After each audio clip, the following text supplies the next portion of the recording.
El vapor Santa Isabel, propiedad de la Compañía Transatlántica Española, cuyo presidente era el Marqués de Comillas, fue construido en acero con la técnica de remaches en la Sociedad Española de Construcción Naval de Matagorda, Cádiz, en 1915. Fue votado el 21 de octubre de 1916. Desplazaba 2.492 toneladas, con una eslora y manga máximas de 88,85 metros y 12,19 respectivamente, y estaba valorado en unos 6 millones de pesetas de la época. Era impulsado por dos hélices de 4 palas accionadas a vapor, pudiendo alcanzar los 12,5 nudos, siendo su velocidad de crucero habitual de 9 nudos. También estaba dotado de velas, para aprovechar los vientos y ahorrar carbón en sus travesías. El Santa Isabel pertenecía al tipo de barcos llamados popularmente correos, los cuales se dedicaban a transporte de carga general y pasajeros. Fue construido para cubrir la línea marítima Bilbao-Cádiz, como auxiliar de traslado de pasajeros de los puertos del norte de España al puerto de Cádiz, donde se cogían los grandes transatlánticos que hacían las travesías hacia Argentina. Para ello, en su construcción se había tenido muy en cuenta la seguridad del pasaje y de la tripulación, siendo habilitado con 8 botes salvavidas con una capacidad total de 390 personas, y más de 400 salvavidas. Tenía 40 literas para los pasajeros de primera clase, 16 para los de segunda, y 400 para los de tercera. Y este barco, el Santa Isabel, sería el trágico protagonista de nuestra historia.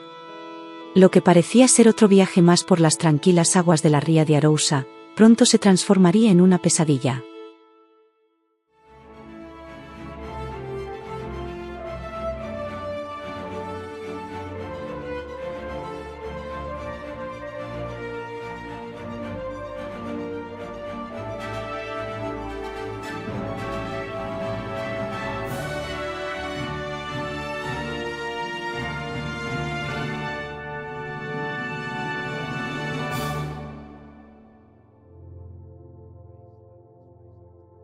El 20 de diciembre se inicia la última navegación del Santa Isabel en el puerto de Cádiz, con destino al puerto de Pasaya. La tripulación estaba comandada en aquella ocasión por el capitán Esteban García Muñiz, quien tenía bajo sus órdenes al primer oficial Luis Lazaga y al segundo oficial Luis Cebreiro. El capitán, natural de Gijón, realizaba por sexta vez el viaje de la línea a Cádiz, y a pesar de su juventud, era un veterano de la navegación con fama de conocer las rutas marítimas, ya que estaba embarcado desde los 14 años. La ruta de vuelta empieza ese mismo día desde el puerto vasco, y después de parar en Bilbao, donde embarcarían 155 pasajeros, enfilaba el puerto de Santander para coger otros 40 pasajeros. Casi todos eran de Castilla, León, Euskadi, Cantabria y Asturias, y con los gallegos que embarcarían, tenían como destino final Argentina y Uruguay. En las primeras horas del 1 de enero de 1921, el buque Santa Isabel atraca en el dique de viajeros de A Coruña, y como corresponde, el capitán censa a los pasajeros en el padrón municipal de la ciudad herculina, tras haber pasado la noche vieja navegando en el vapor. Durante la mañana subirían 31 personas. El vapor cargó también 3 bultos que incluían un altar, un regalo destinado a los misioneros de la colonia africana de Fernando Po, carga, por cierto, que estuvo varias semanas en el muelle coruñés a la espera de que hubiese un hueco en alguno de sus viajes. El vapor acostumbraba a estar pocas horas en cada puerto. Ello era debido a la necesidad de llegar a Cádiz, donde el pasaje era transbordado al transatlántico Reina Victoria Eugenia, procedente de Barcelona, que lo llevaría a Sudamérica. En el puerto coruñés, el capitán acortó aún más la permanencia, al tener ya la carga a bordo y además el pasaje embarcado antes de la hora de salida. De ahí que decidiera apurar la marcha. El vapor Santa Isabel partió del puerto de A Coruña a las 13 horas, en vez de a las 16 horas, hora oficial de salida, rumbo al puerto de Vilagarcía de Arousa, para embarcar a 37 pasajeros más. Alrededor de las 10 de la noche, a la altura de Fisterra, empezó el mal tiempo. La travesía continuaba dejando atrás a Costa da Morte, no exenta de fuertes vientos que atizaban la estructura del buque y un mar embravecido que lo zarandeaba, hasta que 2 horas más tarde, el buque enfiló la entrada de la ría de Arousa, tomando como referencia los faros de las islas de Ons y Sálvora. El fuerte mar picado hizo que el pasaje se retirara a sus camarotes y el buque bajó su velocidad. Mientras, el capitán dispuso que se corrieran las cortinas de la banda de estribor para que la luz del salón no impidiera ver el mar. La mala visibilidad y el fuerte mar del sudoeste, que incluso pasaba por encima de la cubierta del vapor, obligaron al propio capitán a permanecer en el puente dirigiendo personalmente la maniobra de navegación. La intención del capitán era entrar en la ría por el sur y abordar la bocana lejos de los bajos de Sálvora. La navegación discurría lentamente tomando la referencia de los faros, con el fin de tener en cuenta la derrota que producía el fuerte mar picado del sudoeste, que iba arrastrando al vapor hacia la isla. La situación de mal tiempo hizo que el buque se desplazara más rápido de lo previsto. En ese momento el capitán ordenó la maniobra de ciar o marcha atrás, pero al ir casi en lastre, no obedeció tan rápido como debía y montó de popa sobre la plana de la Pegar. Eran las 2:10 de la madrugada del domingo 2 de enero de 1921.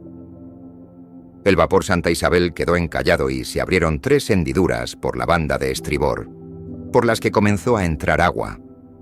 Comenzó a hundirse de proa con bastante rapidez mientras se escoraba. El Santa Isabel estaba perdido. A las 2:30 de la madrugada se arrió el primero de los botes salvavidas de la cubierta de babor, ya que los de estribor habían sido barridos por el mar. Avanzaba la madrugada y los oficiales que aún estaban a bordo trataban de organizar el salvamento y poner calma entre el pasaje y los tripulantes. El vapor seguía hundiéndose y un golpe de mar arrastró a 3 personas y al capitán, que logró agarrarse a la jarcia del palo trinquete, donde permaneció durante casi toda la noche. Hacia las 8 de la mañana el Santa Isabel se partió en 2. Al largo de la noche, el pánico de pasaje y tripulación hizo que, a medida que el vapor se iba hundiendo, arriaran los botes, que eran de madera y que serían llevados contra las rocas, donde se destrozaron, aumentando con ello la trágica cifra de víctimas. La situación dramática que se estaba viviendo en el buque llegó a modo de gritos a oídos del farero, el castellonense Tomás Pagá. Confuso, sin saber qué estaba ocurriendo, y alarmado por los alaridos de su perro, salió de la linterna. Subido a unas rocas, fue consciente del naufragio del vapor en la plana del Pagar, aún con las luces encendidas. Salió corriendo hasta la aldea de la isla, a 3 kilómetros, en busca de ayuda. A bordo, y siguiendo el protocolo de los naufragios y sin vapor en las calderas que permitiera hacer sonar la sirena, los tripulantes empezaron a tocar chiflos de bolsillo y dar gritos pidiendo socorro. Desde la cubierta, vieron como una persona desde tierra les hacía señales con un farolillo. Mientras, el agua ya había entrado en el buque y había ocasionado la muerte de buena parte del pasaje de tercera y parte del de primera, ya que la rapidez con la que entró no le dio tiempo a ponerse a salvo. En las primeras horas del naufragio en la zona de popa, se encontraba el segundo oficial, Luis Cebreiro, acompañado por el reverendo Antonio Pescador, quien trataba de dar ánimos a los pasajeros que aún confiaban en poder salvarse. Junto a él permanecían también otros 2 sacerdotes embarcados hacia el nuevo continente. Los curas impartían in articulo mortis el perdón a quien se lo pedía y se negarían a subir a los botes salvavidas para que lo hicieran otras personas. Solamente uno de los 3 sacerdotes se salvaría. Los cuerpos de los otros 2 fueron recuperados, uno en la ría de Arousa y otro en la ría de Muros.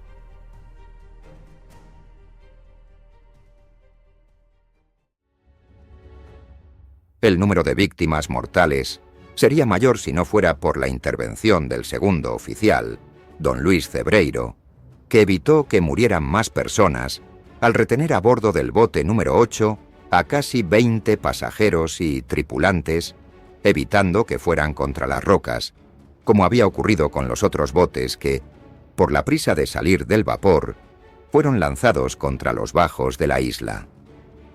Permaneció en el mar y se negó a subir al bote ya que, por su peso y tamaño, era conocido popularmente como tonelada. Pondría en peligro a los náufragos que iban en él, y eso a pesar de la insistencia de los pasajeros en que subiera con ellos. Pero si destacable fue la actuación de este marino, más digna de mención fue la de las mujeres y hombres de la isla. Era fin de semana y año nuevo, y en la pequeña aldea de Sálvora solamente quedaban los más jóvenes y los más viejos, ya que el resto de los 57 habitantes estaban celebrando el comienzo de año con sus familiares en la parroquia de Carreira, en Ribeira. La noticia del naufragio del Santa Isabel llegaría a la aldea llevada por el torrero. Inmediatamente partieron 3 dornas, una hacia Ribeira para dar aviso de lo sucedido y otras 2 dirigidas por 3 mujeres. María Fernández, de 16 años, Cipriana Aujo, de 24, y Josefa Parada, de 32. A pesar de las indicaciones de los más viejos, remaban varias millas en una noche de temporal hasta llegar a donde estaba el vapor e iniciaban el rescate de los pasajeros que, en botes y tratando de ponerse a salvo, estaban a punto de ir contra los bajos.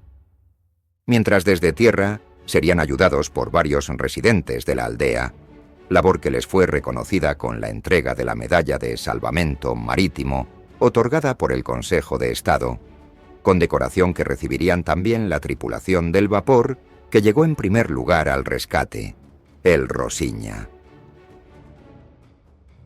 María, Cipriana y Josefa fueron 3 de las personas que tripularon las chalanas que se dirigieron al lugar del naufragio y que tras hacer varios viajes consiguieron salvar a unas 15 o 20 personas. A las 8:30 de la mañana, cuando el vapor estaba ya hundido, llegó otro buque a la zona del naufragio, el Cabo Menor, aunque lo único que pudo hacer fue recoger los cadáveres, maletas y otros bultos de equipaje alrededor de parte de la chimenea y el palo de proa del Santa Isabel, que era lo único que quedaba a la vista del buque. La noticia del naufragio del Santa Isabel llegó a Ribeira sobre las 10 de la mañana, llevada por algunos vecinos de la isla que se desplazaron en Dorna. Se inició inmediatamente el salvamento y salieron hacia Sálvora varios pesqueros que traerían horas después los náufragos y también los primeros cadáveres de los ahogados. La ciudad apoyó a las víctimas, acogiendo en sus casas a los supervivientes de aquella tragedia, incluso durante varias semanas. Las declaraciones de pasajeros, tripulantes y del segundo oficial y la investigación ordenada por la autoridad de Marina eximieron de cualquier responsabilidad al capitán del buque, que cumplió lo de ser el último en abandonar el barco. La comisión investigadora formada por una junta de oficiales en Ferrol plantearía dudas sobre cómo se posicionó el barco. El capitán y el timonel, que era de la zona, creían que se navegó correctamente, pero la impresión general de la investigación indicaría que hubo desorientación debido a los chubascos y a la fuerza de la corriente. La causa exoneraría de cualquier responsabilidad al oficial.